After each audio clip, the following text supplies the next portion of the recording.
الحمد لله وحده والصلاة والسلام على من لا نبي بعده. أما بعد فأعوذ بالله من الشيطان الرجيم. بسم الله الرحمن الرحيم.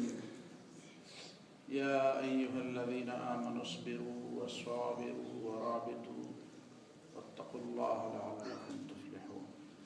صدق الله العظيم. یہ سورہ آل عمران کی بالکل آخری آیت میں نے تلاوت کی. اس میں اللہ تعالیٰ نے فرمایا، اے وہ لوگوں جو ایمان لائے ہو، ثابت قدم رہو، صبر اختیار کرو، برداشت سے کام لو، وصابروا، اور دشمن کے مقابلے میں زیادہ پامردی دکھاؤ. جب صبر کا مقابلہ ہو تو چاہیے کہ تم سب سے زیادہ صبر کرنے والے ثابت ہو جاؤ.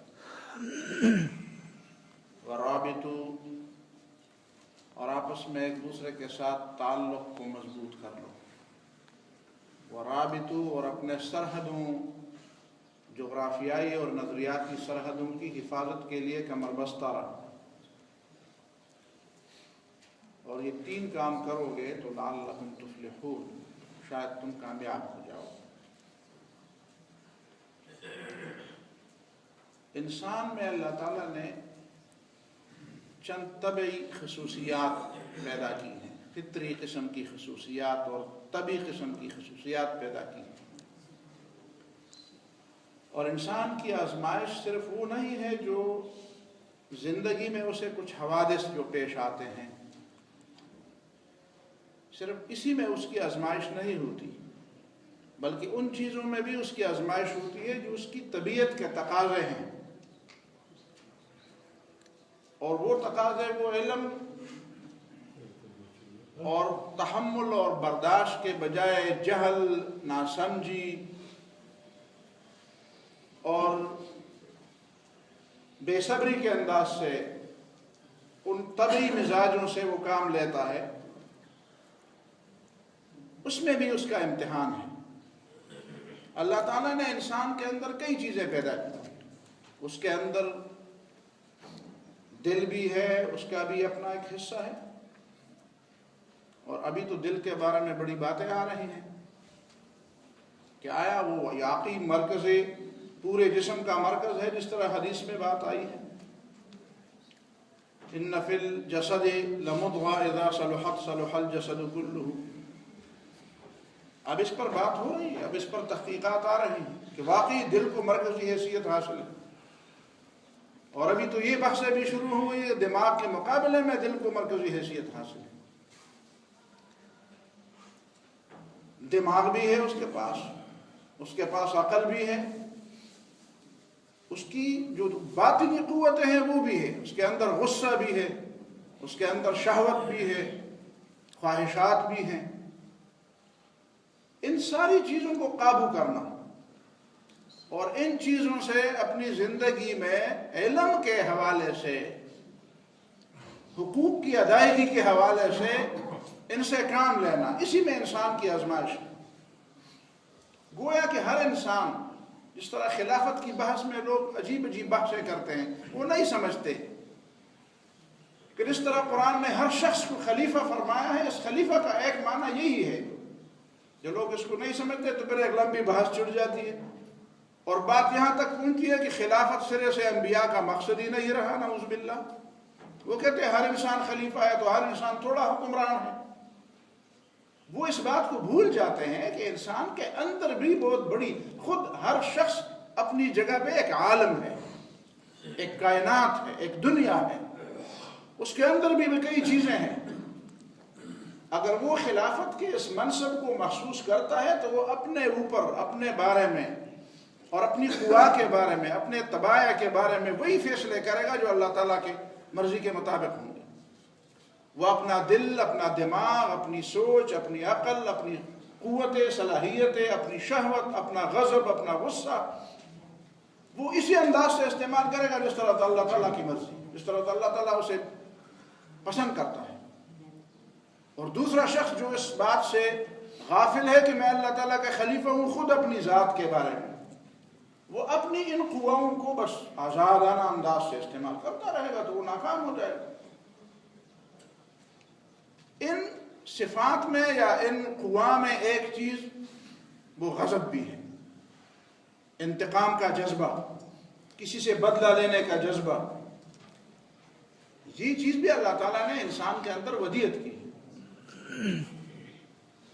اسلام کی تعلیمات کبھی یہ نہیں رہی کہ آپ غصہ کو بالکل ختم کر دیں، یہ تو فطری چیز ہے، آپ اس کو کیسے ختم کر سکتے ہیں؟ جس طرح شہوت کا جذبہ انسان کے اندر اللہ تعالیٰ نے ودیعت کیا ہے تو اس کو ختم کرنا یہ تو رہبانیت ہے، یہ تو ترک دنیا ہے، یہ تو ایسی چیز ہے جو انبیاء کی تعلیمات نہیں۔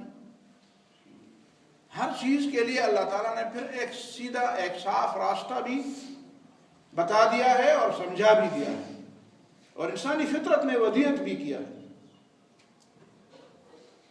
وَهَدَيْنَاهُ النَّجْدَيْنِ، ہم نے اسے دونوں راستے بتا دیے، دونوں راستے سکھا دیے، درست راستہ بھی سکھا دیا، غلط راستہ بھی سکھا دیا۔ البتہ اس کی تفصیلات جاننے کے لیے آپ کو انبیاء کی طرف رجوع کرنا پڑے گا۔ تو انسانی قوتوں میں ایسی کوئی قوت نہیں ہے جس کو آپ ایسے دبا کے رکھیں کہ اس کو بالکل کسی کام کے نہ چھوڑیں۔ یہ جو نفس کشی کی اصطلاح لوگوں نے بنائی ہے، نفس کشی، یہ خودکشی الگ چیز ہے، نفس کشی الگ چیز ہے۔ شاید یہ خودکشی کی بات بھی نفس کشی سے بڑھتے بڑھتے اس نے ایوولوشن کر کے ترقی کر کے ادھر پہنچ گئی ہوگی۔ یہ اصطلاح اسلام کی اصطلاح نہیں ہے۔ اسلام نہیں چاہتا کہ آپ کی نفسانی خواہشات بالکل ایسے دب جائیں کہ وہ سرے سے مطالبے کے حال ہی نہ رہیں۔ اسلام یہ چاہتا ہے کہ وہ حدود کے اندر رہیں، اسی لیے اسلام نے نکاح اور بچے اور ان چیزوں کی اجازت دی ہے، بلکہ اس کی ترغیب دی۔ اب اگر اس خواہش کو بالکل دبایا جائے اور اسے کسی کام کے نہ چھوڑا جائے، جس طرح رہبانیت والے کہتے ہیں، تو پھر ظاہر فطرت کے خلاف آپ جنگ کریں گے تو فطرت کے خلاف جنگ والے تو کامیاب نہیں ہوں گے، فطرت اس پہ غالب آ جاتی ہے۔ یہ فطرت کے خلاف جنگ ہے۔ اسی طرح غصہ بھی ایک چیز ہے، غصے کو بالکل ہی ختم کرنا، تو قرآن میں جو سورۃ توبہ میں اور دوسری سورتوں میں جو فرمایا گیا ہے کہ وَيُذْهِبْ غَيْظَ قُلُوبِهِمْ، اللہ تعالیٰ مومنوں کو جہاد کی ترغیب اسی لیے دیتا ہے، اس میں ایک بات یہ ہے کہ اللہ تعالیٰ مسلمانوں کو کافروں پر غلبہ عطا فرمائے گا تو وَيُذْهِبْ غَيْظَ قُلُوبِهِمْ، ان کے دلوں کے اندر جو غضب ہوگا اس غصے کو اللہ تعالیٰ ٹھنڈا کر دے گا، اس کا مداوع ہو جائے گا۔ تو اللہ تعالیٰ کے لیے غصہ کرنا، اللہ تعالیٰ کے لیے کسی کے ساتھ نفرت کرنا، یہ تو ایمان کی تکمیل کی علامتیں ہیں۔ نبی صلی اللہ علیہ وسلم نے فرمایا من احب للہ وابغض للہ واعطى للہ ومنع للہ ونصح للہ فقد استکمل الایمان، جس نے اللہ کے لیے کسی سے محبت کی، جس نے اللہ کے لیے کسی سے نفرت اور بغض، عداوت کی، دشمنی کی، اور جس نے کسی کو دیا تو اللہ کے لیے دیا، جس نے کسی سے روکا تو اللہ سے کی وجہ سے روکا، اور جس نے کسی کی نصیحت کی تو اللہ تعالیٰ کی رضا کے لیے، تو فقد استکمل الایمان، اس نے اپنا ایمان مکمل کیا۔ امام بخاری نے باب قائم کیا ہے کتاب الایمان میں، باب الحب للہ من الایمان والبغض للہ من الایمان، اللہ کے لیے محبت کرنا یہ ایمان کا حصہ ہے، اور اللہ کے لیے دشمنی کرنا ایمان کا حصہ ہے۔ جو لوگ یہ برداشت اور ٹالرنس کی باتیں بہت زیادہ ہمیں سمجھاتے ہیں، یہ ہر شخص استاد بنا ہوا ہے، معلم بنا ہوا ہے، اخلاق کا معلم بنا ہوا ہے، مسلمانوں کو نصیحتیں، ساری دنیا کے لوگ مسلمانوں کو نصیحتیں کرتے ہیں کہ برداشت کیا جائے، برداشت کیا جائے، صبر کیا جائے۔ برداشت کا کیا مطلب ہے؟ پہلے اپنے دین کی بات تو سمجھنی چاہیے۔ قرآن نے صبر کی بات کی ہے، تحمل کی بات کی ہے۔ اللہ تعالیٰ صابرین سے محبت، واللہ مع الصابرین، اللہ تعالیٰ صابروں کے ساتھ ہے۔ انما یوفی الصابرون اجرہم بغیر حساب، صبر کرنے والوں کو اپنا اجر بے حساب ملے گا۔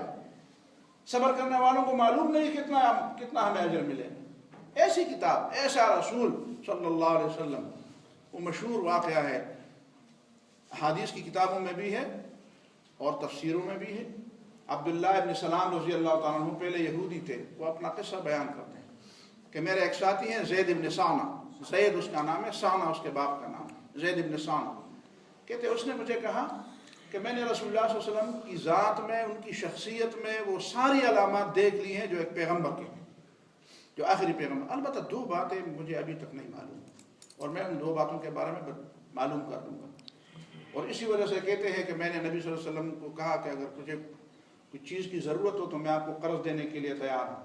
تو نبی نے فرمایا ٹھیک ہے مجھے دے دو، ضرورت ہے. پھر جو وقت مقرر تھا اس وقت سے 2-3 دن پہلے میں آیا اور میں دیکھنا چاہتا تھا کہ نبی صلی اللہ علیہ وسلم کے اندر برداشت کی قوت اور صبر کی قوت کتنی ہے. واقعی وہ علامات موجود ہیں جو ہم نے کتابوں میں پڑھی ہیں کہ آخری نبی میں یہ علامات ہوں گی. تو کہتے آتے ہی تو میں نے بس منہ کھول دیا کہ تو عبد المطلب کے بیٹے، تمہاری عادت ہی ایسی ہے، تم سب خاندان کی یہی عادت ہے کہ تم لینے میں تو بڑے تیز ہو لیکن دینے میں پھر بڑے سست ہو، کسی کے حق دینے میں تم بڑے متعامل ہو. اور کہتے ہیں میں نے چادر نبی صلی اللہ علیہ وسلم کے گلے میں ڈال دی اور بہت سخت قسم کی باتیں میں نے کی. عبد المطلب کے بیٹے دے دو میرے حقوق، اور میں چادر کو تاؤ دے رہا تھا. اتنے میں نے دیکھا حضرت عمر فاروق رضی اللہ تعالیٰ عنہ کی آنکھیں ایسے گھول رہی ہیں جس طرح آسمان گھوم رہا ہے، اسی طرح آنکھیں گھوم رہی ہیں. اور مجھے کہتے کہ یہودی کے بچے، اگر میرے اور تمہارے درمیان معاہدے کا لحاظ نہ ہوتا تو ابھی میں تمہیں دیکھتا کہ میں کیا کرتا. اور رسول اللہ صلی اللہ علیہ وسلم میری باتوں پر غصے کی بجائے مسکرا رہے ہیں، مسکرا. اور پھر جب نبی صلی اللہ علیہ وسلم نے حضرت عمر رضی اللہ عنہ کہا کہ نہیں عمر ایسا نہیں ہونا چاہیے تھا، ایسا نہیں ہونا چاہیے جو تم نے کیا. آپ کو چاہیے تھا کہ مجھے یہ کہتے کہ قرضدار کو قرض واپس کرنا چاہیے، اور اسے یہ کہتے کہ قرض لینے کا طریقہ یہ نہیں ہے جو تم نے اختیار کیا. اور پھر نبی صلی اللہ علیہ وسلم نے حضرت عمر ہی کو کہا کہ جاؤ میری طرف سے اس کا قرض واپس کر دو اور 20 سا گندم مزید دے دو اس کو، اس لیے کہ تم نے اسے ڈرایا ہے. کہتے ہیں میں نے جا کر حضرت عمر سے جب یہ بات اور وہ ساری باتیں میں نے دیکھ لی اپنے ہاتھوں سے، واپس آ کر میں نے رسول اللہ صلی اللہ علیہ وسلم کے ہاتھ چھومے اور نبی صلی اللہ علیہ وسلم کے سامنے میں نے کلمہ حق کا اعلان کر دیا. اور میں نے بتا دیا کہ یہ ساری بات میں نے اسی لیے کی کہ کوئی اصل حقیقت نہیں، مجھے پتا تھا کہ 3 دن میں پہلے آیا ہوں لیکن میں آپ کو غصہ دینا چاہتا تھا. اور میں نے پرانی کتابوں میں لکھا تھا کہ آخری پیغمبر کی نشانی یہی ہے کہ یسبق حلمہ جہلہ ولا یزیدہ شدۃ الجہل الا حلما، کہ آپ اس کو مزید غصہ میں بڑھائیں گے تو وہ عقل اور برداشت پر اتر آئے گا. آپ جتنا بھی اس کو غصہ دلائیں گے اور آپ اس کی جہالت، اس کے سامنے جتنی بھی جہالت کا اظہار کریں گے وہ برداشت ہی کرتا جائے گا. یہ باتیں ہمیں سمجھانے کی ضرورت نہیں ہے، ہمیں اپنے رسول نے سمجھایا ہے، ہمیں سیرت کی کتاب میں یہ ساری چیزیں ملی ہوئی ہیں. اور یہ اسی کا نتیجہ ہے کہ ہمیشہ مسلمانوں نے برداشت سے کام لیا ہے. میں کتنی باتیں آپ کو بتاؤں. رسول اللہ صلی اللہ علیہ وسلم کو مکہ والوں نے کیا تکلیفیں دی، لیکن نبی صلی اللہ علیہ وسلم نے مکے والوں کو معاف کر دیا. فرمایا کیا کروں گا تمہارے ساتھ، اور سارے جھکے ہوئے نظروں سے کہ اخونا خیرنا وابن خیرنا، اور نبی صلی اللہ علیہ وسلم کو معاف فرماتے ہیں. پھر نبی صلی اللہ علیہ وسلم کے صحابہ بھی اس طرح کرتے ہیں. حضرت عمر فاروق جب فلسطین کو فتح کرتے ہیں تو یہودی بھاگ رہے ہیں وہاں سے، عیسائی یہودی آپ کہتے ہیں کیوں بھاگ رہے ہو، رہو یہاں پہ رہو، یہ آپ کا ملک ہے. اور کسی ایسی جگہ پہ وہ نماز نہیں پڑھتے تھے جہاں پہ خطرہ ہوتا تھا کہ کل کسی کو یہ دلیل نہ ہاتھ آ جائے کہ یہاں مسجد تھی. حضرت عمر یہاں نماز پڑھتے تھے، اس لیے گرجے میں نماز پڑھنے سے رکے رہے. لیکن پھر یہودیوں کا دور آیا تو کیا ہوا. صلاح الدین ایوبی رحمہ اللہ کے زمانے میں جب صلاح الدین ایوبی نے فتح کیا تو یہودی نے کے ساتھ کیا سلوک ہوا، اور جب یہودیوں نے دوبارہ لیا تو پھر کیا ہوا، اور ابھی تک کیا ہو رہا ہے. اسپین مسلمانوں نے بزور شمشیر فتح کیا، وہاں پہ کسی ایک عیسائی کو وہاں سے نکالا نہیں نکالا، وہ رہے تھے وہاں پہ. 800 سال کے زمانے میں غرناطے میں، قرطبہ میں، اشبیلیہ، تلیتلا میں کسی ایک مسلمان کو کچھ نہیں کہا. لیکن جب ان کا وقت آیا تو پھر کیا صورت آپ دیکھیں. پھر فرڈینینڈ اور زابیلا کے زمانے میں پھر کیا ہوا مسلمانوں کے ساتھ. ہندوستان پر مسلمانوں نے سینکڑوں سال حکومت کی، برداشت کیا تھی اور کتنے حد تک مسلمانوں نے برداشت کی. لیکن جب اب وہ آ رہے ہیں تو کیا کہہ رہے ہیں، ان کے اندازے، ان کے بیانات، موذی کے بیانات سن لیں. لیکن اس ساری باتوں میں تفصیل میں آگے کیسے جاؤں کہ اسلام جو برداشت کی بات کرتا ہے، لیکن جو برداشت کے بارے میں بہت زیادہ باتیں اور اپنے آپ کو تہذیبوں کی ماں سمجھنے والی برطانیہ، وہاں پہ کیا ہو رہا ہے آپ کو پتہ ہے آج کل کیا چیزیں وہاں پہ؟ انگلش ڈیفینس لیگ والے کیا سمجھ رہے ہیں کہ 3 اپریل کے بعد جو مسلمان کو کسی بھی سطح ابیوز کرے، اس کو تکلیف دے، اس کو اذیت دے، اس کو اتنے نمبر ملیں گے. جو مسلمان کو گالی دے، جو اس کو پچھاڑے، جو اس کو مارے، جو کسی خاتون سے سر سے دوپٹہ کھینچے، جو کسی کو ذبح کرے اور قتل کرے، اس کو اتنے نمبر دیے جائیں گے. جو کسی مسجد کو ڈھائے، جو کسی مسجد میں آگ لگائے، اس کو اتنے نمبر دیے جائیں گے. اور آخر میں 2500 نمبر اس کو دیے جائیں گے جو مکہ معظمہ پر حملے میں شریک ہو. برداشت کا سبق ہمیں سمجھانے والے ذرا اپنے گریبانوں میں دیکھیں، اپنے گریبان میں دیکھیں. اور یہ ایک ملک کے تحت ایک ایسے تہذیب یافتہ ملک کی ناک کے نیچے یہ باتیں ہو رہی ہیں. ابھی تک اس پہ کوئی گرفت نہیں ہے. اور پھر کہا جا رہا ہے مسلمان بڑے عدم برداشت کے ہیں، ہمیشہ انہوں نے تلوار سونت لی ہے. کیا کسی مسلمان تنظیم نے آج تک ایسا کوئی فیصلہ کیا ہے کہ کسی عیسائی کو کسی نے مارا تو اس کو اتنا انعام ملے گا، اتنے نمبر ملیں گے؟ کسی یہودی کو مارا، کسی ہندو کو مارا، کسی کا یہ قادیانی ہمارے نزدیک مرتد ہیں، مرتد کی سزا قتل. لیکن کسی مسلمان عالم نے فتویٰ دیا ہے کہ سارے قادیان کو قتل کیا جائے؟ شرم ان کو نہیں آتی.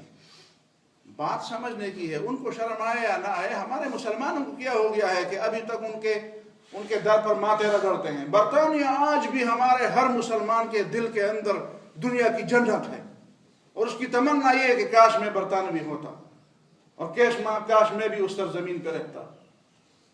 ذرا دیکھنا چاہیے. اسی محبت میں گرفتار ہو جائے گے تو خدا کی محبت کو دل میں کہاں جگہ دو گے؟ ایک دل میں تو 2 محبتیں جمع نہیں ہوتی. ذرا اپنے اسلام کو دیکھو اور ذرا ان کو بھی دیکھو کہ یہ لوگ کہاں جا رہے ہیں. اور یہ جو بات ہے کہ نہیں سیاسی باتیں ہیں، یہ ایسے باتیں ہیں، ویسی باتیں ہیں، ذرا ان باتوں کو توجہ دینے کی ضرورت ہے. ذرا بیدار ہونے کی ضرورت ہے. ذرا خواب غفلت سے بیدار ہونے کی ضرورت ہے. اپنے اسلام کی بات کو بھی سمجھو اور اس کو بھی سمجھو کہ مقابلہ کس کے ساتھ ہے اور کن کن میدانوں میں. اللہ تعالیٰ مجھے اور آپ کو سمجھ کی توفیق، میں بار بار یہ کہتا ہوں سمجھ کی توفیق عطا فرمائے. لیکن سمجھ کی توفیق واقعی مانگنی چاہیے. سمجھ نہیں ملی ہم سمجھ مانگتے نہیں ہیں اللہ تعالیٰ. ہم سمجھتے ہیں کہ ہم سمجھ چکے ہیں، ہم اللہ تعالیٰ سے نہیں مانگتے کہ ہمیں سمجھا جائے. اقول قولی ھذا واستغفر اللہ لی ولکم ولسائر المسلمین.